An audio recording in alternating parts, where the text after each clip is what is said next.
जय माता की। कैसे हैं आप सबका स्वागत है मेरे इस यूट्यूब चैनल पर। आज का जो टॉपिक है वो ये है कि माता काली की जो लोग साधना करते हैं, आराधना करते हैं, वो आगे चलकर भटक क्यों जाते हैं। तो इसी पर आज हम चर्चा करेंगे। चर्चा में एंड तक बने रहिएगा। अगर आप मेरे चैनल पर नए हैं तो मेरे चैनल को सब्सक्राइब कीजिए, बेल आइकन दबाइए ताकि हमारे द्वारा अपलोड की गई हर वीडियो की नोटिफिकेशन आपको मिल सके। और अगर आपने मेरा चैनल सब्सक्राइब किया है और आप ये वीडियो देख रहे हैं तो वीडियो को प्लीज़ लाइक कीजिए, कमेंट कीजिए। और अगर आपका कोई प्रश्न हो तो आप उस प्रश्न को कमेंट में लिख सकते हैं या मेरे व्हाट्सएप पर आप मैसेज कर सकते हैं। तो चलिए बढ़ते हैं वीडियो में आगे। किसी साधक का ये प्रश्न है कि मैं माता काली की पूजा अर्चना करता था, तो सब कुछ शुरू में ठीक चल रहा था, खुशबू आती थी बहुत ही अच्छी, और बहुत अच्छे अनुभव हो रहे थे। लेकिन अब क्या हो रहा है कि मैं भटक रहा हूँ। मुझे कुछ समझ में नहीं आ रहा है क्या हो रहा है मेरे साथ, क्या नहीं हो रहा है। स्वप्न में बहुत से मंत्र दिखाई देते हैं, तो मैं समझ नहीं पाता हूँ कि मुझे किस मंत्र का उच्चारण करना चाहिए। तो ये प्रश्न किया गया है व्हाट्सएप पर, तो उसी का मैं रिप्लाई करने जा रही हूँ कि जो लोग माता काली की पूजा करते हैं वो बाद में भटक क्यों जाते हैं। देखिए, माता काली एक बहुत ही प्रचंड शक्ति है, उग्र शक्ति है, और शमशान की देवी है माता काली। माता काली में इतनी ज़्यादा ऊर्जा है कि उसको संभाल पाना हर किसी के बस की बात नहीं होती। देखिए, जब आप कोई वेद पुराण, मैं हमेशा कहती हूँ कि वेद पुराण पढ़ा करो ताकि आपको सब अच्छे से जानकारी मिलनी आरंभ हो, क्योंकि यूट्यूब पर बहुत कुछ बताया जाता है, क्या सही है क्या गलत है हम लोग नहीं समझ पाते हैं, क्योंकि हमें उसके बारे में कुछ जानकारी नहीं होती। हमने कहीं पढ़ा हुआ लिखा हुआ पढ़ा नहीं है, है ना। तो कोई अगर गुरु नहीं है तब भी बहुत नुकसान हो जाता है कि गुरु अगर हो तो कोई ना कोई जानकारी देते रहते हैं। हमने वेद पुराण नहीं पढ़े, गुरु ने तो पढ़े हैं। तो इसलिए गुरु की शरण में भी जाना बहुत ज़रूरी होता है। और मैं कहती हूँ कि अगर आपके गुरु नहीं है तो वेद पुराण पढ़ना आरंभ कीजिए। श्रीमद् देवी भागवत पुराण में भगवती के प्रादुर्भाव का वर्णन किया गया है, और भी बहुत से ग्रंथ हैं, और भी बहुत से ऐसे पुस्तकें हैं जिससे आपको माता काली के प्रादुर्भाव के बारे में पूरा ज्ञान हो सकता है। कहा जाता है कि माता काली जो है वो भगवती आदि शक्ति का अंश है, और माता काली को माता काली का स्वरूप धारण करने के लिए कितने जन्म लेने पड़े, क्योंकि जो भगवती के हृदय से जो ऊर्जा निकली थी, उस ऊर्जा को अपना आकार लेने के लिए बहुत ही परिश्रम करना पड़ रहा था। और भगवती काली को काली रूप धारण करने के लिए कितने ही जन्म लेने पड़े पृथ्वी पर। ठीक है, माता सती के रूप में उन्होंने जन्म लिया, माता पार्वती के रूप में उन्होंने जन्म लिया, फिर माता पार्वती के रूप में जब उन्होंने जन्म लिया तो उन्होंने भगवान भोलेनाथ से विवाह करने के पश्चात विवाह करने के बाद भगवान भोलेनाथ को पति रूप में धारण करने के बाद गुरु रूप में भी धारण किया, और उनको गुरु मानकर उनसे शिक्षा लेनी आरंभ की उन्होंने। और भगवती ने जब भगवान भोलेनाथ को गुरु बनाकर अपनी शिक्षा आरंभ की, तब भगवती काली माता पार्वती ने जब साधना करने के दौरान जब अपने आप को माँ काली के रूप में देखा और भगवान भोलेनाथ के शरीर पर उन्होंने अपना पाँव देखा, तब भगवती काली बहुत विचलित हो गई थी। तो माता काली के बारे में पूरी जानकारी आप पढ़िए। ठीक है, जब आप पूरी जानकारी भगवती काली के बारे में पढ़ेंगे तब आपको पता होगा कि माँ के अंदर कितनी ज़्यादा ऊर्जा है, कितनी ज़्यादा उनमें शक्ति है। तो जब माता काली को अपना स्वरूप धारण करने के लिए कितनी प्रतीक्षा करनी पड़ी, तो किसी इंसान को थोड़ी सी धूप बत्ती करके कैसे माता काली की ऊर्जा वो सहने के योग्य बन सकता है।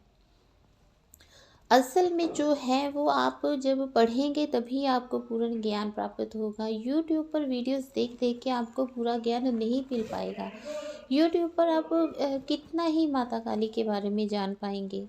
आप थोड़ा सा कुछ पढ़ते सुनते हैं यूट्यूब पर तो आपका मन करता है कि हाँ, हमें भी माता काली की पूजा करनी है, हमें भी शक्तियाँ अर्जित करनी है। भाई, शक्तियाँ अर्जित करने के लिए, सिद्धियां प्राप्त करने के लिए अगर माता काली की शरण में जाओगे तो भटकोगे ही भटकोगे।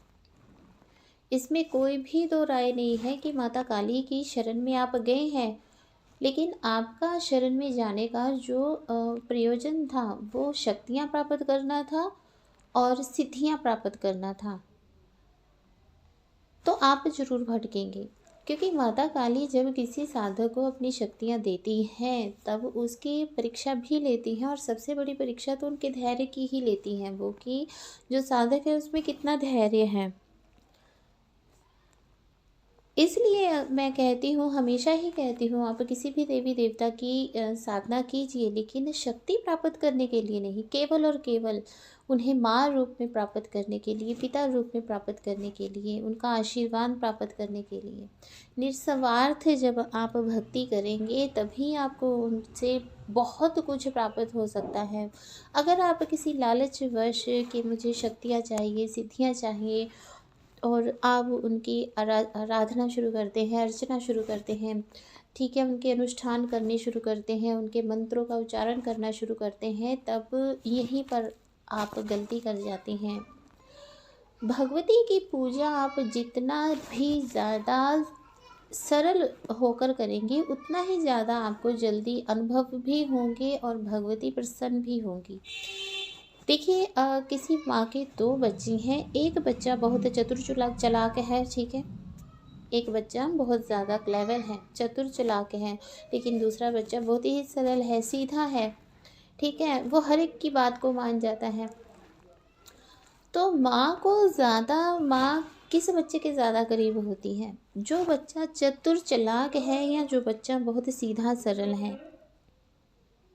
देखिए, माँ किसके ज़्यादा, माँ प्यार दोनों से बराबर करती है, लेकिन ज़्यादा प्रभाव किसकी करती हैं? जो बच्चा सीधा सरल है। जो बच्चा बहुत ही ज़्यादा सीधा है, बहुत ज़्यादा सरल है, माँ को उसकी चिंता ज़्यादा रहती है कि कहीं मेरा बच्चा भटक ना जाए।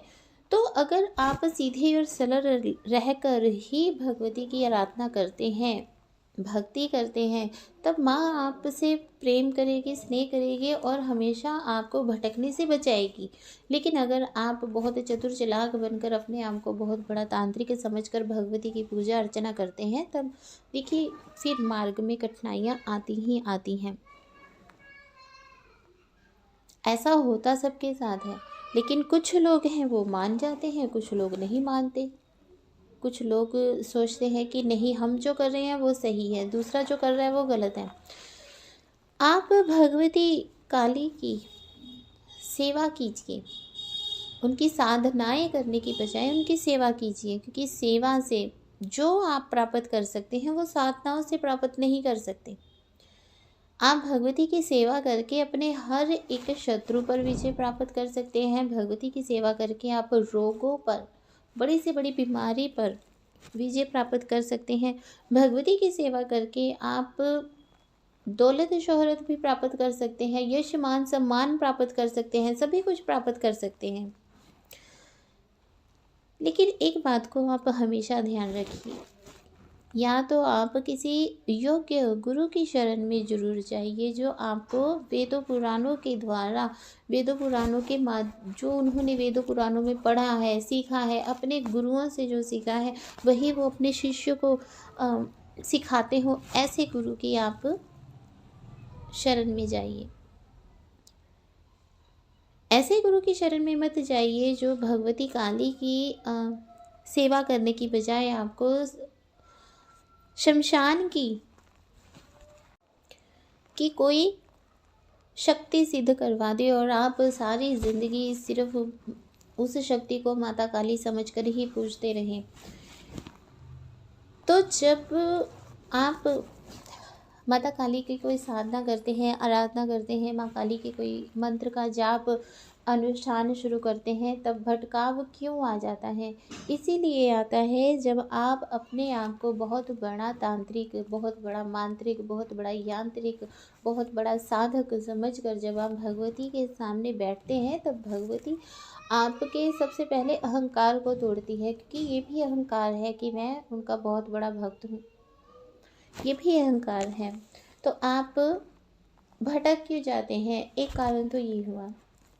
दूसरा कारण ये है कि योग्य गुरु का ना होना। जब आप किसी योग्य गुरु की शरण में नहीं होते, तब आप यूट्यूब पर जानकारी को ढूंढना शुरू करते हैं, और जो आपके दिमाग में चल रहा होता है वो आपको यूट्यूब पर मिल भी जाता है। और जब आपको वो चीज़ यूट्यूब पर मिल जाती है, तब आप कहते हैं, ये सोचते हैं कि मुझे गुरु की आवश्यकता नहीं है, क्योंकि आपको गुरु से ज़्यादा यूट्यूब पर यकीन होता है। हाँ, ये भी सच है कि आज के इस समय में अच्छे और योग्य गुरु, सच्चे गुरु मिलना बहुत ही मुश्किल है। बहुत से गुरु तो ऐसे हैं जो महिलाओं को भटका देते हैं, उनका शोषण करना शुरू कर देते हैं। बहुत से महिला गुरु ऐसी हैं जो भटका देती हैं।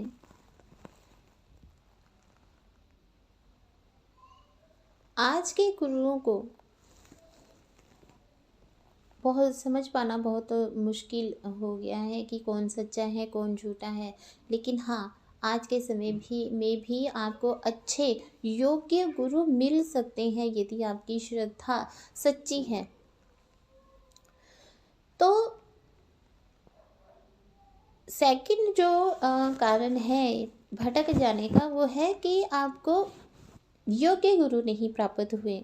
योग्य गुरु के ना होने के कारण आपको ज्ञान की कमी रह जाती है। कब क्या करना है, क्या भोग देना है, कितने बजे भोग देना है, किस समय किस पहर में भोग देना है, किस विधि के साथ भोग देना है, जब आपने भोग देना है तब आपकी भावनाएं कैसी हैं, इन सब के बारे में आपको पता नहीं होता। और आप अपनी मर्जी से कुछ भी भोग देते रह जा रहे हैं। अगर दशांश हवन करना है तो किस प्रकार से करना है आपको नहीं पता चलता। तो अज्ञानता के कारण भी भटकाव शुरू हो जाता है। अगला जो कारण है भटक जाने का, वो ये होता है कि आप एक शक्ति पर विश्वास ना करके अनेकों शक्तियों पर विश्वास करना आरंभ कर देते हैं। आप किसी एक देवता पर यकीन ना करके कितने ही देवी देवताओं पर यकीन करना शुरू कर देते हैं और सबके ही मंत्रों का उच्चारण करना शुरू कर देते हैं। तब भटकाव की स्थिति उत्पन्न हो जाती है। आपको करना क्या है, एक ही अपना इष्ट देव मानना है। जिसे भी आप मानते हैं, एक को ही। अगर आप भगवती काली को अपना इष्ट देव मानते हैं तो भगवती काली को ही अपना इष्ट देव मानिए। आराध्य देव हो सकते हैं, ठीक है। जैसे आप माता काली की आराधना करते हैं तो आप माता लक्ष्मी को, माता सरस्वती को, या किसी अन्य शक्ति को, माता बगलामुखी को, माता भुवनेश्वरी को, किसी अन्य शक्ति को अपनी आराध्य देवी बना सकते हैं। लेकिन इष्ट देवी हमेशा माता काली ही फिर रहेंगे। अगर आपने एक बार माता काली को इष्ट देवी मान लिया। स्वप्न में मंत्र दिखते रहते हैं तो ये भी शक्तियाँ भटकाना आरंभ कर देती हैं। आप स्वप्न के माध्यम से आपकी परीक्षा लेती हैं कि आपको स्वप्न दिखा कि आप इस मंत्र की आराधना कीजिए तो आपको ये फल प्राप्त होगा। फल के लालच में जब आप उस मंत्र को धारण कर लेते हैं, उस मंत्र का जाप शुरू कर देते हैं, तब जो आपकी ऑलरेडी शक्ति जो सिद्ध होकर आपके साथ चल रही है वो पीछे हटना शुरू कर देती है। क्यों?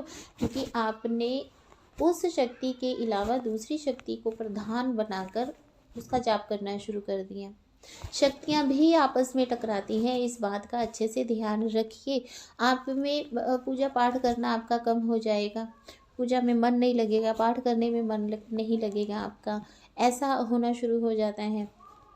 तो इसलिए अगर आपको स्वप्न के माध्यम से भी कोई मंत्र उच्चारण मिलता है तो उस मंत्र को आज जाप करने की बजाय आपको क्या करना है, जो मंत्र आप पहले से जाप कर रहे हैं उसी मंत्र का जाप आप करते रहेंगे, बजाय इसके कि आप दूसरे किसी मंत्र का चुनाव करें। भटकाव की स्थिति उत्पन्न ही तब होती है जब आप एक शक्ति पर विश्वास न करके अनेकों शक्तियों पर विश्वास करना आरंभ कर देते हैं। अगले भटकाव की स्थिति कब होती है? जब आप के कोई गुरु नहीं है, गुरु द्वारा कोई गद्दी आपको प्राप्त नहीं है और आप दूसरों का उतारा करना शुरू कर देते हैं, तब भी आप भटक जाते हैं। आपके सामने कोई पीड़ित व्यक्ति आया, आपने उसका उतारा किया और वो व्यक्ति ठीक हो गया, लेकिन आपको ये नहीं पता कि इस उतारे को स्थान कहाँ देना है। उस समय आप भटक जाएंगे, क्योंकि आपकी ज़रा सी भी तबीयत ख़राब होगी तो आपको लगेगा मैंने उसका उतारा किया इसलिए मुझे ऐसा हो गया, तो मेरी शक्ति ने मेरी रक्षा क्यों नहीं की। तो ये चीज़ें जो है ये भी भटका देती हैं। भटकाव से बचने के लिए सबसे बड़ी बात ये है कि गुरु शरण में जाइए। बिना गुरु के कभी भी माता काली की सेवा नहीं करनी चाहिए। बिना गुरु के माता काली की साधनाएं, माता काली के मंत्रों की साधनाएं नहीं करनी चाहिए। गुरु के द्वारा दीक्षित होकर ही आप साधनाएं कर सकते हैं, ताकि जब भी आपकी कोई परीक्षा भी चल रही हो तब गुरु आपको पूर्ण मार्गदर्शन कर सके। उससे आपको भटकाव की स्थिति पैदा नहीं होगी, ठीक है। और हमेशा किसी न किसी वेद को, किसी न किसी पुराण को जरूर पढ़िए। अगर आपको माता काली में बहुत ज़्यादा श्रद्धा है तो श्रीमद् देवी भागवत पुराण का आप अध्याय, हर दिन एक अध्याय पढ़ना शुरू कर दीजिए। आपको बहुत ज्ञान मिलेगा, बहुत नॉलेज मिलेगी। क्या है माता काली? एक माता काली जी का भी पुराण है, ठीक है। काली रहस्यम नाम से भी एक ग्रंथ है, आप उसको भी पढ़ सकते हैं।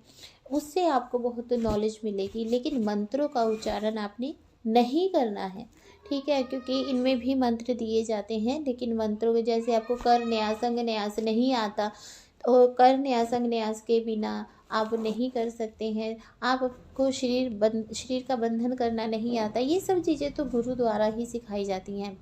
तो जब आपको ये चीज़ें नहीं आती हैं तब कोई भी नेगेटिव एनर्जी आपको घेर सकती है और आप भटक सकते हैं। इसलिए गुरु की आज्ञा के बिना कभी कोई मंत्र उच्चारण नहीं करना चाहिए, इस बात का ध्यान रखिए। बहुत से लोगों का ये भी प्रश्न होता है कि हम माता काली के मंत्र का उच्चारण तो करते हैं, रेगुलर करते हैं, लेकिन हमारे काम नहीं बन रहे। तो ये आपके धैर्य की परीक्षा हो सकती है कि आपको माता काली में कितनी श्रद्धा है, आपको कितना विश्वास है। तो ये आपके धैर्य की परीक्षा होती है। अगर आप माता काली की सेवा आराधना कर रहे हैं तो करते रहिए, आपको ज़रूर लाभ होगा, लेकिन धैर्य से, ठीक है, धैर्य रख कर। जल्दबाजी में कभी भी कोई भी काम नहीं किया जाता है।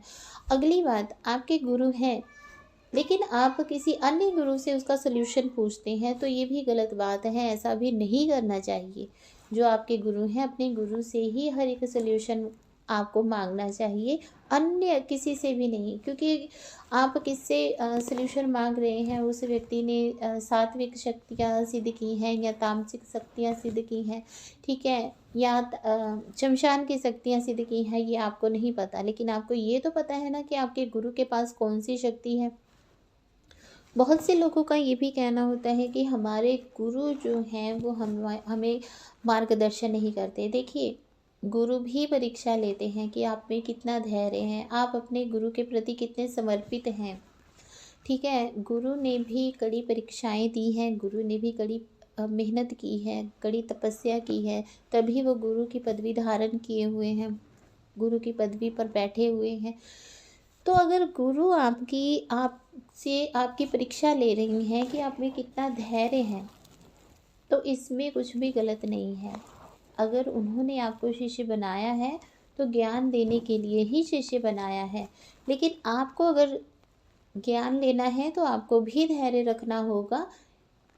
जल्दबाजी में नहीं, मुझे इसने ज्ञान नहीं दिया, भाई ये तो अच्छे गुरु नहीं है, चलो किसी दूसरे गुरु को ढूंढते हैं, तो ऐसे आप ज़िंदगी में भी कभी कोई ज्ञान प्राप्त नहीं कर सकते हैं।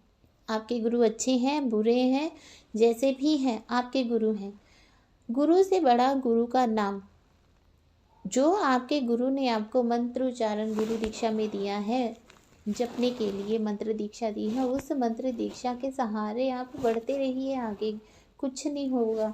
टेंशन मत लीजिए, केवल अपने गुरु पर विश्वास रखिए, अपने गुरु के दिए हुए मंत्र पर विश्वास रखिए, उस मंत्र का जाप निरंतर कीजिए। ये नहीं कि आप किसी अन्य को फ़ोन करें, मैंने आपकी जी ये चैनल देखा था, उस चैनल में आपने ऐसे बताया है लेकिन हमारे गुरु ने ऐसे बताया है, तो ये बहुत गलत बात है। जब आप अपने गुरु के बारे में किसी अन्य से बात करते हैं कि हमारे गुरु हमारा मार्गदर्शन नहीं कर रहे हैं, तो ऐसे काम अगर करेंगे तब भी आप भटक जाएंगे। क्योंकि सामने वाला जो होगा, जिसने फ़ोन उठाया है, वो क्या आपको आपके गुरु के बारे में कह दे और क्या बात आपके मन में बैठ जाए अपने गुरु के प्रति, जिससे आपके मन में अपने गुरु के प्रति इज्जत ना रहे। उससे अच्छा है कि किसी को भी आप अपने गुरु के बारे में कभी भी कोई बात ना बताएं कि हमारे गुरु ऐसे करते हैं वैसे करते हैं। हाँ, अगर आपके गुरु शारीरिक शोषण करते हैं तब अपने गुरु का त्याग आप कर सकते हैं, क्योंकि वेदों पुराणों में भी लिखा है कि अगर आपके गुरु आपका शोषण करते हैं, अगुरु बनकर आपको गलत मार्ग पर ले जा रहे हैं, तब आप उनका त्याग कर सकते हैं, उसमें दोष नहीं लगता। तो आशा करती हूँ कि आपने जो प्रश्न किए थे मुझसे, आपको उसके सभी के जवाब मिल गए हैं। आपको कैसा ये वीडियो लगा प्लीज़ कमेंट करें और ज़्यादा से ज़्यादा शेयर करें। जय माता की, खुश रहिए, खुशहाल रहिए।